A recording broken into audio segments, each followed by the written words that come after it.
and you're consistent with what you're doing, everything in life gets better. You have better sex, you have better workouts, you sleep better, your energy is better. They did a study and they found out that if they gave people omega-3s, that they lowered the feelings of depression. How active and how invested is a person into fitness in general? Water Buffalo TM is back with another Buff Talk. 3, 2, 1. Yo, what's going on, guys? It's Old School Matt here, back with Chris Vidal. Looks like he's going to be the co-host to Buff Talk. So, Chris Vidal show today. Anyways, we're going to be doing a Buff Talk where we talk about the different diet implications and why diet is so important. But without diving too deep into that, what's up, Chris? What's going on in your life?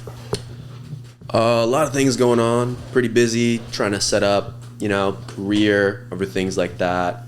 But just trying to put in my hardest work possible and give the best value to my clients. Definitely. And today we talked about doing a podcast about diet and the different implications that come from over dieting and doing too much on a diet. And Chris was talking about some situations where he was talking to some people and clients and whatnot. And I've dealt with this a lot when people come out to me and ask me for advice. But what would you say is like the biggest misconception in diet today, like nowadays? I think the biggest misconception is that what you eat is more important than the amount you eat, and pertaining to short-term weight loss. And what people don't understand is that while what you eat is very important for the long term, if you eat in excess of even healthy food, if I eat a pound of avocado, how many calories that is? Yeah. It's a lot. Yeah, no, for sure. I saw a post the other day talking about the difference between like snacking on nuts versus snacking on like junk food.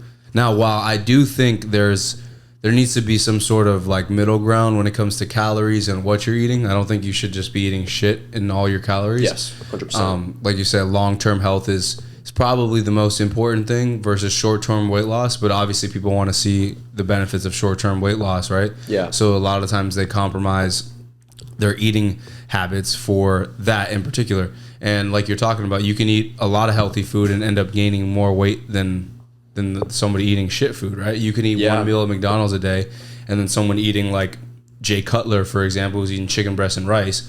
The person eating like Jay Cutler is obviously going to gain more weight. Now, where we have to draw a line is how active and how invested is a person into fitness in general. And you were talking about the person or the people that you've talked to before, and they've had problems with their diet, didn't even know that sleep was an important part of structuring a diet, right? Yeah, a lot of people don't understand that in order for you to even, let's say you do everything right, you do the perfect workout, you have the perfect amount of calories and the diet all set. If you don't sleep, Bubba, you're not going to get anywhere because your body needs time to recover. And while you're awake, it can't really focus as hard as it can when you're sleeping. Yeah, definitely. And I think that, it all ties together. We've done a podcast before on sleep. But the thing about diet is that it's the fuel to unlock all of the other things, right? Like if you have a good diet, if you eat good, you're not only going to work out better, you're actually going to sleep better. I don't know if you probably know that. Like if you eat, 100%. If you have a good diet and you're consistent with what you're doing, everything in life gets better. You have better sex, you have better workouts, you sleep better, your energy is better, you're able to focus better. Better mood. I'll cite one of these studies that came out.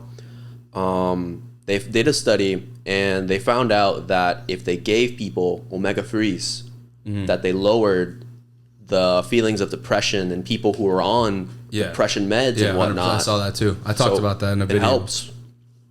Yeah, no, I talked about that actually, I think last week or week before in a video, that omega-3 fatty acids, which is all part of the diet. When we talk diet, we're not just talking about the food you intake. When I think diet, I think supplementation. I also think like vegetables and different micronutrient you're getting as well. I think that's really important. But for this conversation, when we're talking about pure calories in versus calories out, the biggest thing that I've found that's been an issue with people is that they don't take accountability for how much they're eating throughout the day. No, they don't have a record of it at all. Exactly. And I don't know how you are I know you've tracked your calories before. I've never personally tracked my calories, but I know I'm pretty routine, and you know that I pretty much eat the same shit every day, so I'm very different from the average person. But let's say there's a girl or a guy in college and they want to lose some weight. They're a little overweight, and they're eating. They're on a pretty clean, let's say clean diet. Yeah. But they take off 3 or 4 days to drink and go out on the weekends, and that will throw off their whole routine. Man. Right? Yeah. I mean, the problem with alcohol is that when you have alcohol, your body just, and you even, like, we've talked about this before, your body just stops everything in order to, quite frankly, squeeze that poison out of the body. Exactly. So not only are you now slowing the metabolism, which you're actually trying to raise by building muscle and keeping a diet that's in a caloric deficit, you're also just adding all these other problems. 100%. And not only are you stopping digestion of food, so in pertaining to the diet, the alcohol itself actually is very, very calorie dense. I don't know if you know, like a shot of tequila. It's like 100 calories or something. It's like 100 calories. And those calories are not processed, like Chris was saying, the same way that a carbohydrate or a fat or a protein is processed in the body, because it has no purpose. It's not energy. Yeah, exactly. Even though it's probably most similar to carbs. Yeah. It's literally not going to be stored. It's not going to be. Nope. It'll be used to elevate your mood in the moment. But that's one of the big problems. A lot of people, females especially, that like to drink a lot of wine, that like to have White Claws. They don't remember that these things have calories, and not only do they have calories, but they have negative implications on you digesting and metabolizing the other foods you have in your system. So if you go out, and we've talked about this before, but I don't know if I ever said this before on video. Like scientifically, and there's studies and stuff like this to talk about these implications. If you go out and have a burger and fries, but you're wasted off tequila, your body's trying to take the tequila out. So all the extra calories coming from those burgers and fries, which if you ate sober might be used for, I don't know, brain function. Maybe you're going to walk around. It'll be a lot more likely to be used than stored. It can use a burger and fries if you're sober, because it's still food and fuel. Exactly. Just shitty fuel. Exactly. But if you have the alcohol with the toxin in your body, the alcohol is going to be the priority of the brain, and the body's function is to try to get that out of your system. So all that burger and fries is going to be more likely to be stored as fat or stored, for later use. But that's not the best thing in the world. And on top of this, like I said earlier, you're adding all those extra calories, which if you have 4 shots of tequila, that's, a Stairmaster session. That's 400 calories, right? Yeah. And that's an hour on a Stairmaster, if not at a certain pace, which is probably harder for most people. But, listen to this. People who drink a glass of wine every single day, and I'm not talking about the little serving. If you take a tiny bit, very tiny bit of alcohol a day, it technically is good for you. Yeah. But any more than that, and this is what I want to say. This is, by me drinking a glass of wine a day, my mood is gonna be better, and I'm gonna be happier. Now, what you are taking when you're taking alcohol, it's a depressant. Yeah. So even if we're not even talking about the calories in the diet, it's a depressant. This is not something that is actually elevating your mood at all. Yeah, it's tricking your mind into thinking that your mood is elevated. And there's nothing wrong with drinking. Going back to the whole diet topic, drinking alcohol is fine, because if you're not like in moderation. In moderation, like Chris was saying. If you're not trying to be like, the best version of yourself and look shredded, and you just want to get in shape, it's not bad to have a drink, maybe even 3 times a week. But you got to limit yourself to the amount you're drinking and the amount you're doing when you're drinking, because there's like the physical aspect of dieting, which is like literally how much food you're eating, and then there's the mental aspect of dieting. So like if you go out and you're going to have, this is why I kind of advocate for cheat meals rather than cheat days. Yep. Because if you have cheat days, a lot of the times, I've never even had a full cheat day. I feel like shit after that. But like, I don't know about you, but if I eat a whole day of shit food, I feel like horrible. You'll sleep. Yeah, exactly. Yeah, you won't feel any energy. This is why when I go on vacation, I try to eat clean as possible, and then I'll give myself some like cheat foods and stuff like that. But I would much rather personally do clean diet all week, and then when I feel like I need a cheat meal, I splurge and then get right back on it. I'd rather have 3 cheat meals dispersed through the week than have one whole cheat day. Yep, that's so much smarter, because if you have, let's say, a Five Guys burger and fries at night, you have it before you're going to go to bed anyway. It's probably not going to do much to you, especially if you're still keeping to your caloric deficit when you're trying to lose weight, right? it can even be beneficial because inserting these into your diet helps you stick to the diet. Yeah. Because what happens when people just stay clean after a while, they just say, oh, F it, I'm just going to break it. And they go ham. They eat the whole pizza. Yeah. And for a day, they'll be like 1,000 calories over their maintenance. Yeah. And that just puts a cog in the machine of your metabolism. Yeah, there's a bodybuilding, like, it's not bro science because a lot of top bodybuilding coaches do this, but if anyone watching this knows bodybuilding, when bodybuilders go on a diet, especially when they're closer to the show time, a lot of times coaches will throw in cheat meals to kind of like offset their metabolism because it resets the hunger hormones. So you're obviously, like, when you're dieting, your body is not going to want to, it's going to do what it has to do, like we talked about with masturbating and stuff like that, to reset you to be like in a state of homeostasis per se. So like if you're really hungry all the time and ghrelin is the hunger hormone, your body's going to suppress that hormone if you're dieting, just to kind of like offset whatever's going on. It doesn't like to be in a state of danger, and fucking with these hunger hormones can kind of mess up the way your body metabolizes and burns fat. They're all interconnected, right? 100%. So a lot of times bodybuilding coaches will throw in cheat meals like randomly so that it kind of tricks the body to offset the amount of hormones being put out and the levels that the hormones are being adjusted at, because your body's basically in starvation mode. I'm talking about, like, bodybuilding in this instance, but if you are doing something less rigorous, it's still good to throw in a cheat meal here and there. I don't think people should just be eating chicken breasts and broccoli or whatever, chicken breasts and rice all day long, because not only is that physically going to be harmful to you, not harmful, but it's like physically going to have long-lasting side effects that might make it harder for you, but mentally too, It's going to, quite frankly, depress you a little bit, unless you really... enjoy it. Yeah, if you really enjoy eating chicken breast every day, all day, grilled, power to you. But, part of sticking to a diet is making it possible, making it consistent. I think the coaches who do what you're saying are extremely smart, because I don't know if you've noticed this, but I've had cheat meals where I felt even guilty after the cheat meal, but 5 or, most of the week, I kept to it anyway, the diet. I felt more lean and ripped after said cheat meal, and I know my metabolism was reset because I wake up in the morning and my hunger is just ripping out. Like, my stomach is grumbling, waking me up, and I know, wait a minute, how did my metabolism increase after a cheat meal? And I looked more into this and I found this out.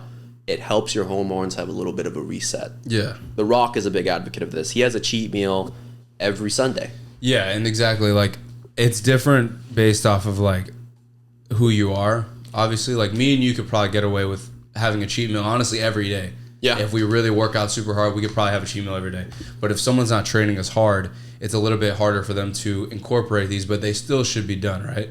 Like, they still should be done at least, I would say, at least twice, maybe even 3 times a week. And when I'm saying cheat meal, I mean, like, not, like you said, an entire fucking 4 pizzas or something crazy like that. Yeah. It's like, burger and fries, or fucking maybe a couple slices of pizza or whatever it might be. A fatty ribeye and some potatoes. Yeah, exactly. Potatoes. And it doesn't have to be shit food. Like, a cheat meal could be a bowl at Chipotle where you throw on a little extra cheese, some sour cream, some guac, just 100% higher fat content just to improve the satiety. I don't even know how to say that word. But satiation hormones. Yeah, I know what you're talking about. No, that's interesting that you say that too. And then the whole thing about looking ripped after. I don't know if you ever had like a shit meal and then you go to the gym the next day and you just look fucking incredible. It's because your body, especially if you're dieting, if you're like bulking and you have a cheat meal and you go to the gym, you're not going to really see much of a difference. But if you're super depleted, like you've been doing like a caloric deficit, been maybe even 1,800 calories, like super low, and then you throw in like a pizza and you go to the gym the next day, dude, your pumps are going to be out of this world. And the main reason for this is because a lot of times when you diet, your glycogen stores in your muscles are depleted or lower than normal. And when you throw that food in there, like I was saying before, your body's in a state of almost hunger, like what's it called? Controlled hunger. You're not actually starving, but it'll take all that food and it'll kind of shuffle it in the places that it needs it the most. And if you're working out and you're always working out in a depleted state, your body's going to know, okay, my muscles are depleted of glycogen. Let's say I'm only at 50% of normal stores. Let's throw all this food in there. And more than likely, if you do it right, and this is like really planning out when you're doing cheat days, or if you're someone like you and me, where we do it, I what I'm getting from you is I do it when I feel like I need it. When I don't need a cheat meal, I'm not going to go and just eat shit food for no reason. Our body, something's telling us we need it. We go do it, and then our body kind of rewards us for it. But there's a fine line, like you were saying earlier. It's not going out and eating an entire pizza. It's having a burger and fries. It's a cheat meal. Yeah, cheat meal. Exactly.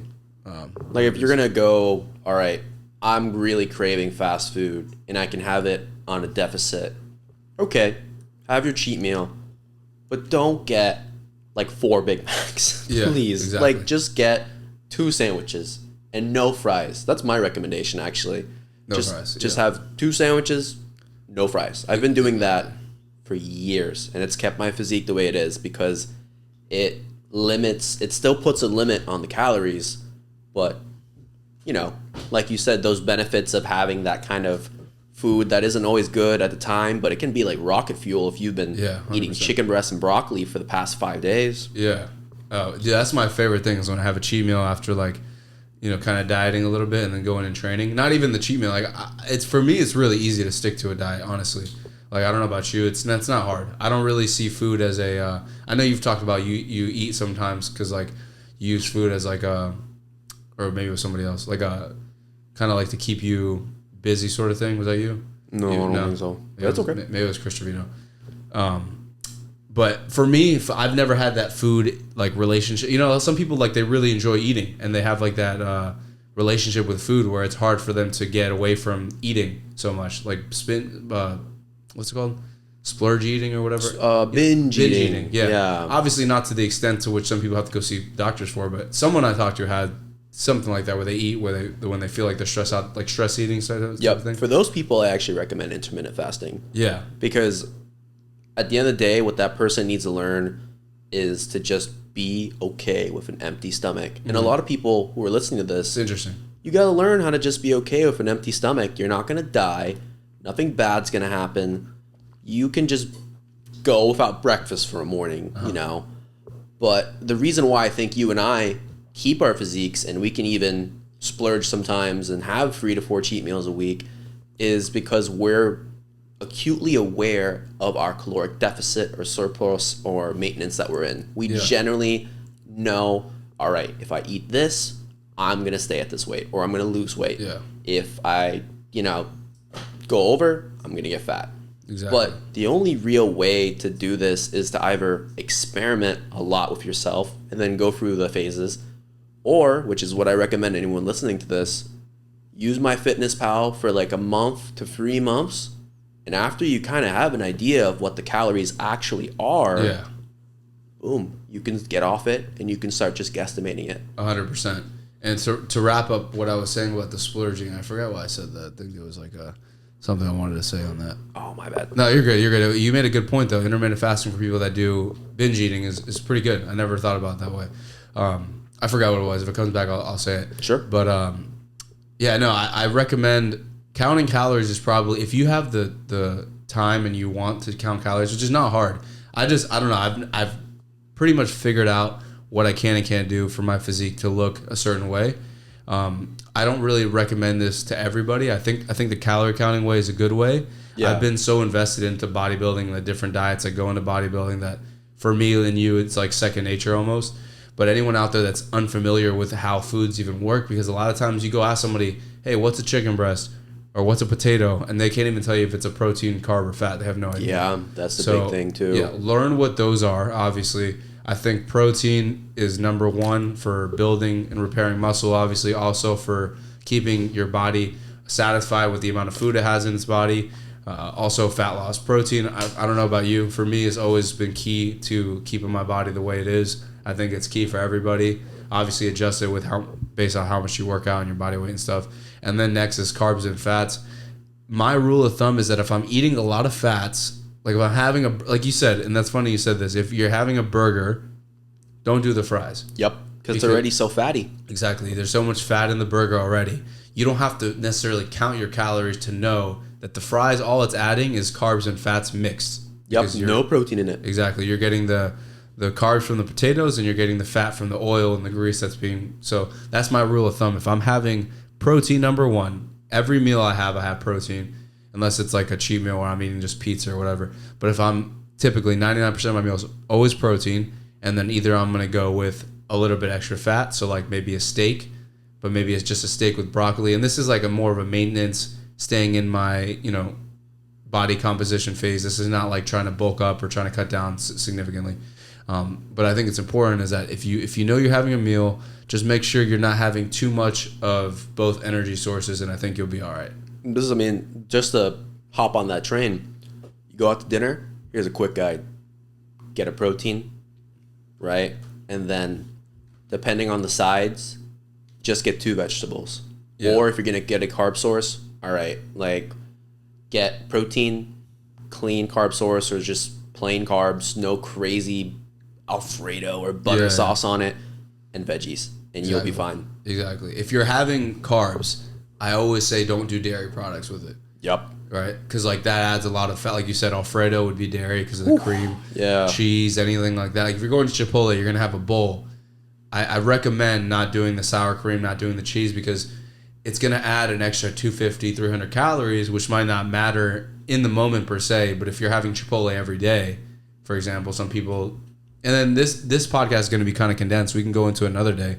But like there's so many levels of how people do their diet that you have to kind of adjust. And like Chris is a personal trainer, and I'm sure he gives like some overall generic advice on how to diet and whatnot to people. I try to help people out too, but you really got to figure out what your situation is and how it's going to fit your lifestyle the best. Because we could talk to you about theoretical stuff and diet all day long, but if you can't follow it because it doesn't fit your lifestyle, then it's not going to work for you, right? Yeah, I mean, some people I've worked with in the past, what I'll tell them is like, all right, they're a person that works a lot. They don't have time to cook a lot. I'm like, all right, I got to find some drive-through or some places they can just stop in. Like, let's say, a good place I always say is Pollo Tropical. Yeah. Or even Chipotle. You don't have to get the sour cream and cheese. Just get all free sauces. Yeah, and then boom. You'll have some sodium from the salsa, but, Yeah, and that's one quick diet misconception I want to hit on is like salt. Salt's really not a bad thing. I think people can use seasoning, use sodium to help. Please do. Yeah, to help them like offset the different foods that they're missing out on. I would much rather have somebody, let's say I'm trying to help them lose weight, put a little extra salt or sauce that's 0 calorie that has sodium in it on their food than go and eat extra shit to make them feel better. I think sauces and spices and all this shit's really good for diet. That's a whole nother topic, the cooking side of things. But I think that if you're really into it and you're really invested in trying to make this diet process the easiest possible, making delicious, healthy, low-calorie food is really key. It's essential to sticking on, let's say you're going to try to train for a show and whatnot. Eventually, near the end, you're probably going to have to cut some sodium. But to do that, you need that drive and you want to win the competition. But if you're just a mom listening to this and you're even trying to just be clean and not really have a lot of cheat meals in a week, you're not going to make it without the seasoning. I'm going to be honest with you. Unless you really do not care about food. But you have to understand that the hormones behind your hunger and your appetite to lose weight, you can't just eat less calories than your maintenance. You need to eat a little bit less. You can't just go 1,000 calories less than your deficit. And if you don't want to eat your food, you're not going to hit the actual deficit calories range that we want you to be in. Exactly. And the lower you lower that bar, the harder it's going to be to do it again. Like you were saying earlier, if you're a younger person or if you're doing this for the first time, if you start out doing 1,000 calories, you might lose all the weight really quick. You probably will, right? But then you get to a point where, are you going to be eating 1,000 calories for the rest of your life? What kind of life is that? Yeah. Right? So if you set the bar super, super, super low on the first attempt to weight loss, you're going to be setting your body up to being normal at that rate, and you're going to have to almost stay around there to slowly. You could like do the reverse dieting and all that stuff, but in my opinion, and if you look at it on a biological standpoint, when your body gets used to being in a certain area and it's being taken out of another area, it'll find that new place to be the balance if you force it to, and then you're fucked. That's why a lot of bodybuilders that do shows, they'll get super, super shredded, do a bunch of shows, and then after the show, they balloon up.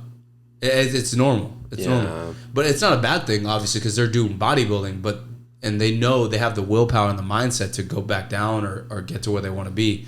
But if you do this with a normal, average person, they're going to go down, they balloon up, they're going to be like, what the fuck? Yep. And then never do it again. Or they'll do it again in 5 years, do the same shit, then go down, balloon back up. That's why I think like 60% or something like that of people that do body recomposition, like weight loss, always reset to where they were before or worse. I didn't know the statistic. It's sad. Yeah, if you look into it, 60% is very rough. I might be like way off, but I know that a good percentage of people that do weight loss, like extreme weight loss, like over 40 pounds, lose the weight and come back higher than they were before when they started. This is why I always tell people, if you're trying to lose weight, caloric surplus is king.